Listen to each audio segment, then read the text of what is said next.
Hey folks, Jimmy here, aka Pal of the Dead. Welcome back to the channel and welcome to the latest issue of Warhammer 40k Imperium magazine.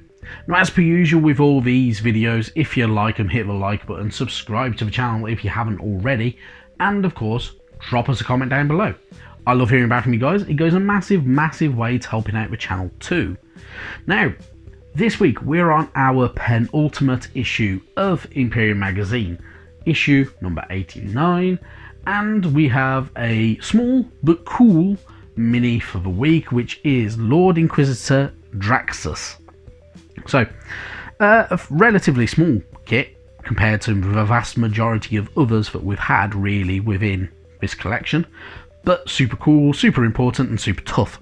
So, a really good kit, I must admit. Really looking forward to getting going with her and painting her up to the best of my abilities, because it's a cool looking mini. So really good stuff there. Into this week's issue we go though. Obviously, first off, we're greeted by Lord Inquisitor Kyria Draxus. So Kyria Draxus has spent her career scouring the galaxy for intelligence on the Necron foe and foiling their plots. She is a radical, not above allying herself with other Xenos races should her goals align with theirs. This attitude puts her at odds with many of her fellow Inquisitors, yet, with the Silent King's forces in the ascendancy, Draxus' expertise will surely prove vital in the conflicts to come. So, Lord Inquisitor Draxus obviously has some pretty cool and unique war gear as well.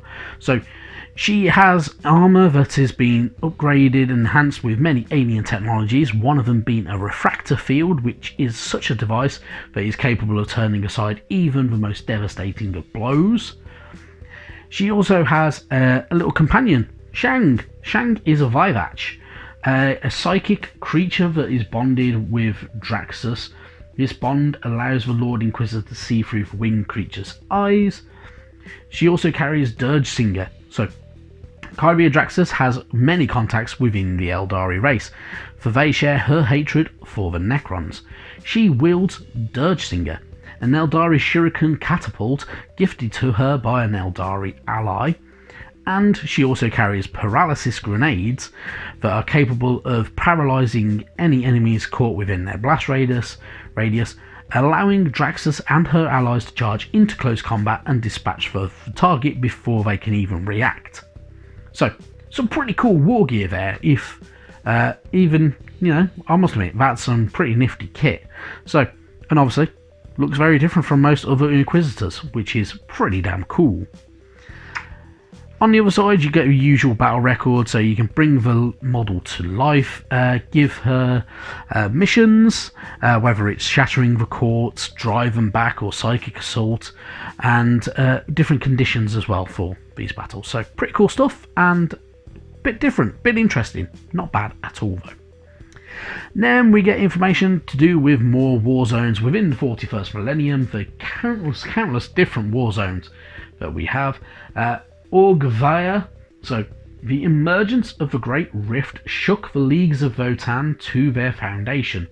Entire holds disappeared in the warp storms, trade routes were severed, and the kin were driven into new conflicts.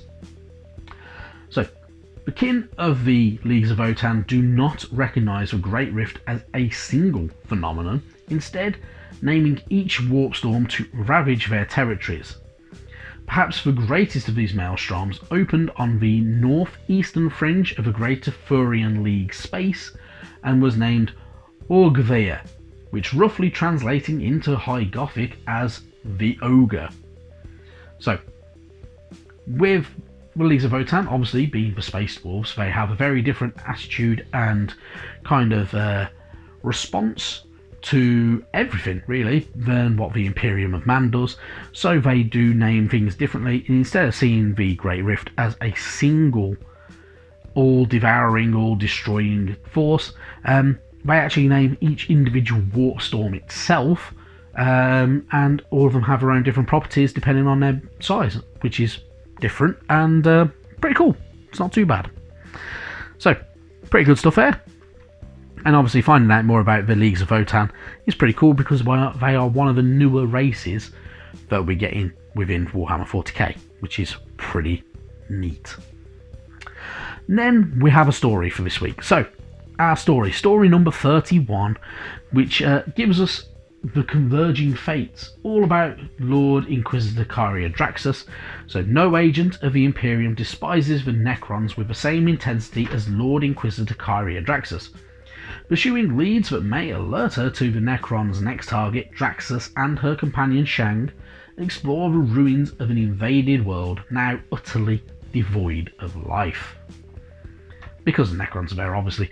But yeah, pretty cool. It's a pretty decent little story as well. Obviously, you know, it's a 40k story, but it's really good, and it's all about our Inquisitor, who the Inquisitors do generally have some of the best storylines, I think anyway, within all 40k literature. So it's pretty cool and pretty neat, and it's pretty lengthy as well, so pretty good stuff there. Then you got your how to build guide. Obviously, fairly easy. It's a fairly simple model, not many pieces. It should be dead easy to put together. You're not going to have a problem with it. You will need glue. You will need some pretty good sharp clippers. You will need to make sure you're removing mold lines because it's a pretty cool mini. You're going to want to make it stand out. So, you know, make sure you're having a bit of fun with it. But otherwise, bob on. Really good stuff. Your paint guide, generally, because this is a named character, is definitely worth following. So, unless you want to give her a slightly different look to her armour, then otherwise you've got no real reason to not follow the paint guide, in all honesty. Even I must admit, I will probably follow the paint guide and go along the lines of that because it works. It's a pretty decent paint guide. It will do exactly the job that I think it needs to be done, and it will look pretty cool at the end of it as well. So it's definitely worth doing. However, the only thing that I will do differently is I will not be doing the Shang in that shade. I will be doing a slightly different shade because I don't agree with the blue. I think green looks better, personally, and makes it stand out a bit better as well. So that's my take on it. And but yeah, otherwise it's actually a really decent paint scheme. So, you know, if you need a little bit of help with painting, pretty decent and a pretty good way about going about it, so pretty cool stuff. Then we have our data sheet for Kyria Draxus. Obviously, being a Lord Inquisitor, they have some pretty tough just on their own.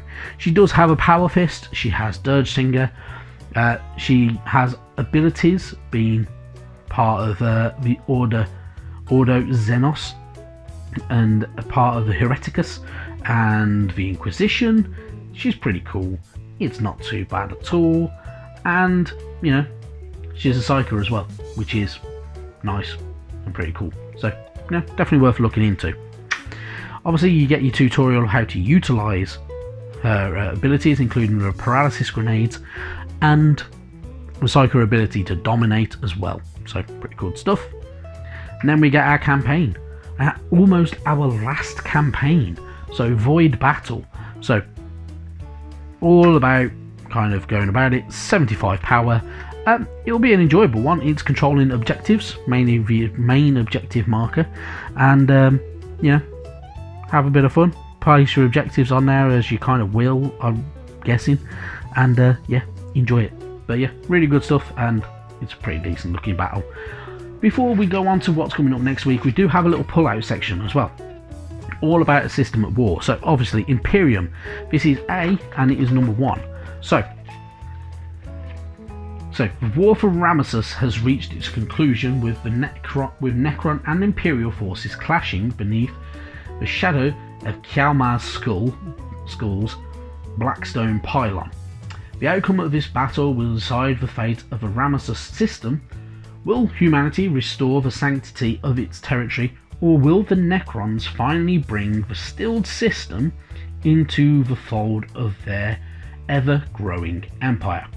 So, depending on how your campaigns have been going, will depend on whether you have an Imperial victory or a Necron victory. And, you know, there's some pretty decent artwork there, don't you, really? It's pretty good stuff. On the other side of this, it gives us a hobby decision maker. So, kind of a little bit of a flowchart. So, on occasion, every hobbyist finds themselves wondering what project to start next. Perhaps there are some models in your collection that you're yet to paint, or perhaps some articles you're yet to read. If you can't decide what project to finish or what to do next, try using this hobby decision tree to help. So, select your faction, whether it's Adeptus Sororitas, Space Marines, Adeptus Mechanicus, or even the Necrons. Have you built the full collection? Yes or no? If you have, so if not, then honestly, the idea is go back and build it. If you have you painted the full collection? If not, get painting. If you have you deployed every unit into battle? If yes, then move on. Have you recorded the names and backstories for your units? Yes or no? If you haven't, then maybe it's worth doing it and fill it on the combat roster and stuff like that. So have a bit of fun with it. If you have, then read through the exciting battle stories. Go to C, stories 1 to 31, to read about the factions of the 41st millennium. Turn to D, factions 01, and read more about the factions and units in your collection. See the following sections: Space Marines, Necrons, Adeptus Mechanicus, and Adeptus Sororitas. So, the idea is basically to kind of give you a hint of what to do next. So if you're a little bit stuck, then maybe it's worth looking into your favourite faction and expanding on that faction. So if you're a big Necron fan, why not have a look on Games Workshop's website and figure out what kit you want to buy next? Or if you're a Space Marine fan, what Space Marines you could get next. I mean, you could decide to go for 40k 10th edition, so you get the new Terminators and stuff like that. Or maybe you want a Contemptor Dreadnought, maybe you want some older Space Marines, some Scouts, maybe you want some of the flying vehicles. Your choice. So, yeah, it's up to you how you want to go about doing it, but pretty damn cool. Other than that though, obviously next week will be our final issue. So the final issue comes with Illuminor Xeris, the paint and building instructions, and the conclusion of our campaign in the 41st millennium. And yeah, it's been a nice wild ride. It's been pretty cool, and I'm not going to lie, Illuminor Xeris is a pretty damn nice model to finish on. It's going to be really good fun, and I'm glad you've joined me for the ride for it. But otherwise, thank you very, very, very, very much for watching. I will see you sometime soon. Bye bye now.